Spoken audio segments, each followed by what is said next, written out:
This is precious cargo. Someone is really, really, really wanting to pass the International Scissor Sharpeners Association certification today. And we're going to look and see. Look at this, how he packaged it. With all this extra bubble wrapping.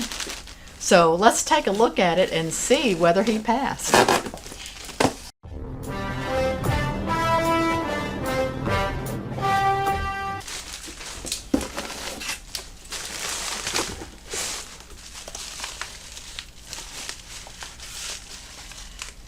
So in case you're new to this channel, I'm Bonnie Megowan, and I do a very simple certification that's part of the International Scissor Sharpeners Association, which is truly international.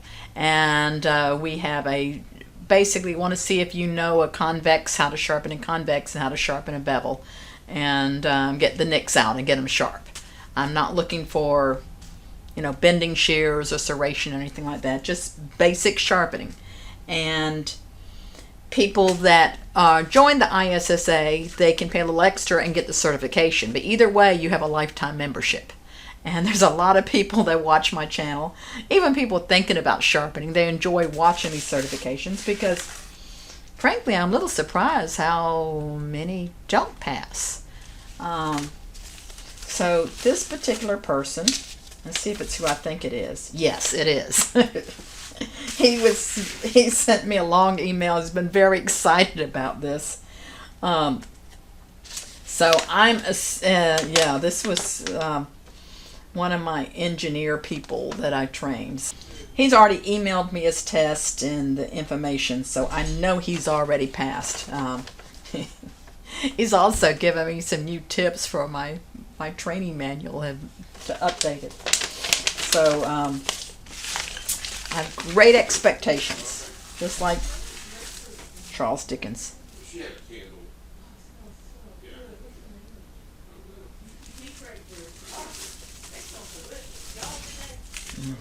Packages. It's this time of year. It's Christmas. Things are coming in the door. But also ISSAs.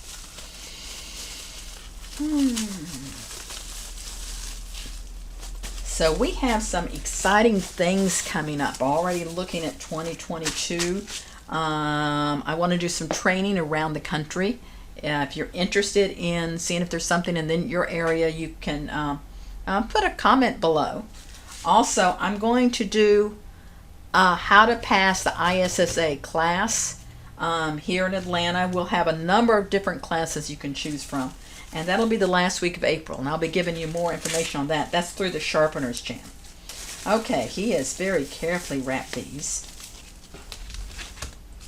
And I forgot to put a number on these. He picked these up when he was here training. But I'll give him a number.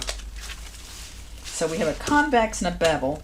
This is the first time we've used this particular model for a convex. It's coming from the same factory. So the first thing I do, without doing any adjusting of the screws, I'm going to test them on toilet tissue. This is the thin kind, this kind you can see through. Bye. Not the kind you would want to use for anything else. These out. Not going to do an adjusting to them.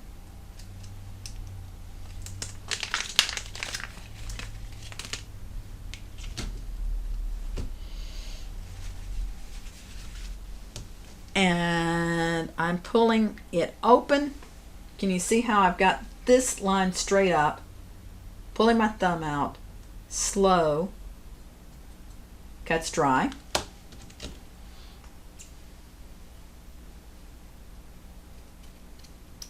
Cuts dry. Now let's see if it cuts wet. Thumb out, slow. Ooh, cuts wet. Let's see. The bevel edge, even if it doesn't cut wet, I can pass it because it's that's like above and beyond. Oh man, these cut wonderful. Cut great. So, unless he's done something crazy like done a beveled edge on a convex, he's passed. Whew. So let me look at this And I'm going to let you see what a really nice sharpening looks like. Oh, this looks nice.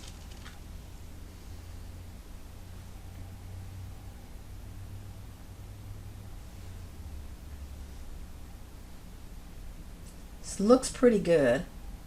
I've seen a little bit better convexing, but these shears came with a semi-convex already, so he had to go back and create a convex with it. I've seen a little bit better, but this looks pretty good and it cuts great.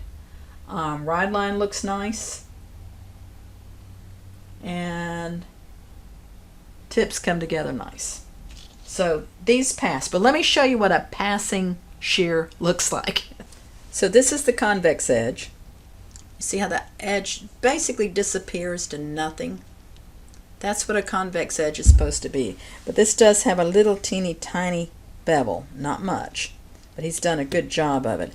And the ride line is the little shiny line that comes all the way down here and comes up and makes a backwards J. And you see how it doesn't have a lot of scratches on it. It looks nice and shiny. It looks a little wider at the tip, but that's probably a defect in the shear, not in his ride line, not in his ride line work. Same thing with that tip here. I mean, because these are not the most expensive shears in the world. I use them for training, but I just want you to see what a nice, and then the tip comes together. The adjustment, see, it's not too tight, not too loose. Beveled edge. On these, we left the serration alone. Can you see the little teeth in there? We left the serration alone. And then it's a nice, clean, one angle bevel all the way down. See, it's a nice clean one angle bevel all the way down, and he didn't try to do a ride line or anything crazy inside the blade. Just sort of left that alone, maybe smoothed it out possibly, because it does feel really smooth for a beveled edge. And on this shear, you leave it a little tighter than you would a regular shear. So he's passed. His name is Todd Benko, and I'm going to show you a little video that we took of him when he was here in Atlanta, and he came all the way from Canada for this training. I'm Todd Benko. I'm from Calgary, Alberta. I just finished up my sharpening training with Bonnie, and to tell you the truth, I thought about doing the ISSA certification and just doing it on my own, but after coming here, it's a world of difference to try to do the training in person rather than trying to figure it out on my own. And the manual that we did for the training session was a world of difference, and being able to answer the questions rather than trying to figure it out on my own and going back and forth with the ISSA certification was a world of difference. And I can't express how important the in-person training is compared to just doing the certification. Congratulations, Todd.